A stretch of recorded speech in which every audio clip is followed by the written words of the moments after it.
Baik, bismillahirrahmanirrahim. Kita akan lanjutkan materi kita di babul mansubatil asma yang terakhir, isim-isim yang dibaris ataskan yang terakhir, yaitu isim la. Jadi nanti ada istilahnya isimla. Isimla itu dia berbaris atas, ya. Jadi la dalam bab ini dinamakan la nafiyatul jinsi. Apa maksudnya la nafiyatul jinsi? La yang menafikan semua jenis. Menafikan semua jenis. Kemudian la ini beramal seperti amalan inna. Ingat apa amalan inna? Amalan inna itu tansibul isma watar tarfaul khobar. Ini amalan inna. Membaris ataskan isim dan membaris depankan khobar, yaitu membaris depankan isim dan membaris depankan khobar. Tapi kalau isim la itu tanpa tanwin, ya, contoh nih, ada mengatakan la rojula qaimun.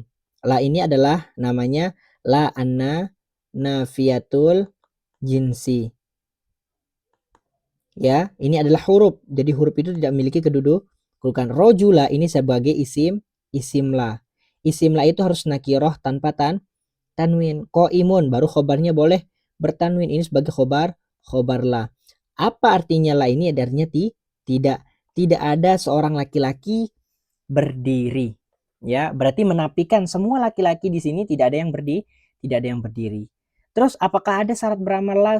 Ada. Ya, syarat beramal la. Ya, syarat beramal la ada 3. Baru dia bisa beramal harus memenuhi ketiga syarat ini. Satu, isimnya harus berbentuk nakiroh, tidak boleh ma'rifat. Nakirohnya tanpa tanwin. Ingat isimnya ya, kalau khobarnya bebas. Nah sekarang rojula di sini, apakah ma'rifat nakiroh? Nakiroh.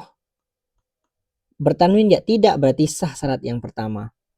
Kalau khobarnya bebas, entah itu bentuknya mufrad, jumlah, sibul jumlah, atau apapun. Ya, itu syarat yang pertama. Syarat yang kedua, la dan isimnya tidak ada pemisah. Tidak boleh mengatakan begini. La fid dari rojula misal. Ini nggak boleh ini. Karena isim la itu kan rojula. Ya, fid dari jadi khobarnya. Jadi tidak boleh antara la dengan isimnya, ini nggak boleh ada pemisah. Jadi harus la rojula fit dari baru boleh. Tidak boleh ada pemisah antara la dengan isimnya. Baru ini sah. Kalau yang di atas itu tidak boleh. Ya. Kemudian nomor 3. La tidak boleh berulang-ulang. Harus satu lanya, nggak boleh diulang-ulang. Seperti contoh di sini. La rojula fit dari. Rojula baris atas ini sebagai isim la. Isim la itu harus berbentuk nakiroh tanpa tanwin. Ini bertanwin enggak? Tidak. Udah nakiroh, sudah sah sebagai isim la, sah. Fit dari sebagai khobar la. Ya, la rojula fit dari, tidak ada seorang laki-laki di dalam rumah. La rojula qaimun. Rojula sebagai isim la. Isim la itu baris atas tanpa tanwin. Qaimun sebagai khobar la. Ingat kalau khobar la itu ketentuannya boleh bebas, boleh bentuknya ini khobar mufrad, ini khobar sibhul jumlah. Boleh kalau khobarnya. Ya. Nah, ini tentang isim la. Ada catatan. Dan catatan ini benar-benar penting. Ya, karena ini sering muncul di dalam kitab. Catatan. Ya, apa kata catatannya? Apabila la berulang-ulang. Ingat, syarat la yang ketiga itu la tidak boleh berulang-ulang. Tapi sekarang apabila la berulang-ulang dan sudah memenuhi syarat 1 dan 2, yaitu ini. Syarat 1 dan 2, cuma nomor 3 saja yang tidak memenuhi. Apabila la berulang-ulang dan sudah memenuhi syarat nomor 1 dan 2, maka ia boleh beramal dan boleh tidak. Nah, ini ketentuannya. Jadi kalau syarat pertama dan kedua sudah terpenuhi, tapi syarat 3 tidak, adalah yang diulang-ulang, maka boleh kita amalkan, boleh tidak. Mana contohnya? Contoh misal, ada di sini la rojula fid dari walam ro'ata. Berarti kita amalkan ini. La rojula, la ini adalah la nafiatul jinsi, huruf tidak memiliki kedudukan. Rojula sebagai isim la. Fid dari sebagai khobar la. Nah, adalah di sini. Diulang-ulang kan la-nya kan, sedangkan syarat ketiga mengatakan la tidak boleh berulang-ulang. Tapi sekarang diulang-ulang dia, berarti boleh kita amalkan, boleh tidak. Walam ro'ata, berarti di sini sebagai apa? Sebagai isim la. Berarti saya sama-sama amalkan.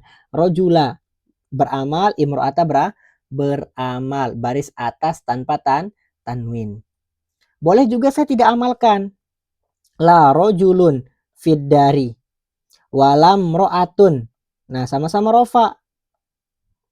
Ya, dan seterusnya. Ini saya tidak amalkan la-nya, tidak amalkan. Apa maknanya keduanya? La rojula fid dari walam ro'ata. La rojulun fid dari walam ro'atun.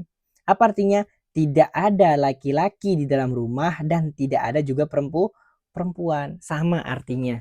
Cuma boleh kita amalkan, boleh tidak. Terus ada ketentuan lagi. Ketentuan la apabila berulang-ulang, maka nakiroh yang pertama dibaca 2 hukum dan nakiroh yang kedua dibaca 5 hukum. Nah, ini perbedaan cara baca saja. Ya, misal kalau la-nya itu diulang-ulang, berarti boleh kita baca beberapa. Kalau nakiroh pertama 2 hukum, nakiroh yang kedua 5 hukum. Maksudnya hukum itu 5 cara baca. Ya, oke, kita lihat. Pertama, mengamalkan la yang pertama dan la yang kedua. Ya, berarti sama-sama. Ini kan sudah berulang-ulang la-nya nih. La haula wala quwata. Berarti la ini beramal. Haula sebagai isim la, quwata sebagai khobar. Maaf, quwata juga sebagai isim la. La di sininya diulang-ulang. Gitu. Ya, sama-sama kita amalkan. Ya, 2. Mengamalkan la yang pertama dan memaktubkan la yang kedua. Berarti la yang kedua ini adalah huruf atop. La haula ini beramal. Makanya baris atas tanpa tanwin. Wala kuwatan. Kuwatan ini apa kedudukannya? Maktub. Maktubnya ke haula. Kenapa bertanwin? Ya karena maktub begitu. Ya, ini kedudukannya maktub. Sudah. Yang ketiga,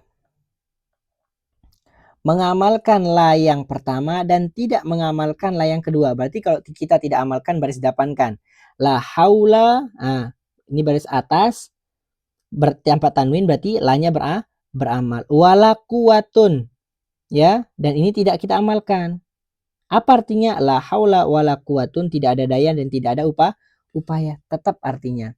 Dah, yang keempat, tidak mengamalkan la yang pertama dan la yang kedua. Berarti dua-duanya tidak kita amalkan. Berarti kita baca la haulun wala quwatun. Dua-duanya la di sini, dua-duanya tidak beramal. Yang terakhir, tidak mengamalkan la yang pertama dan mengamalkan la yang kedua. Nah, la haula ini tidak kita amalkan, makanya dia dhammah.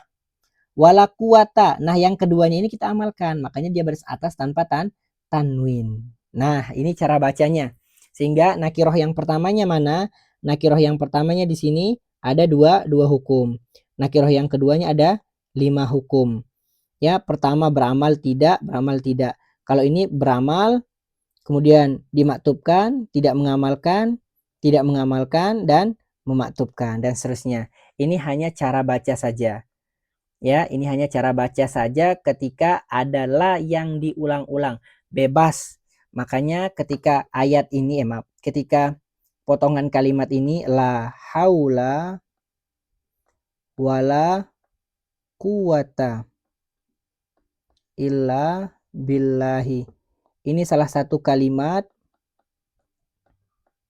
yang memang apapun i'rabnya itu maknanya tetap sama. Entah itu kita baca la haulun wala quwatun illa billah, la haula wala quwwatun illa billah, la haulun wala quwwata illa billah, atau la haula wala quwwata illa billah.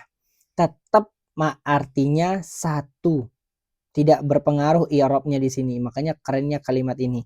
Ya, la haula tidak ada daya, wala quwata tidak ada upaya, illa billah kecuali dengan pertolongan Allah Subhanahu wa taala. Nah, di sini penjelasan tentang isim la, dan ini menjadi penjelasan isim yang di baris ataskan yang terakhir. Silahkan teman-teman disimak baik-baik, silahkan disimak, kemudian setelah disimak silahkan dihafalkan. Saya selalu berdoa semoga teman-teman semua diberikan keistiqomahan, kesehatan, dan dijadikan sebagai ahli nahu. Barakallahu fiikum.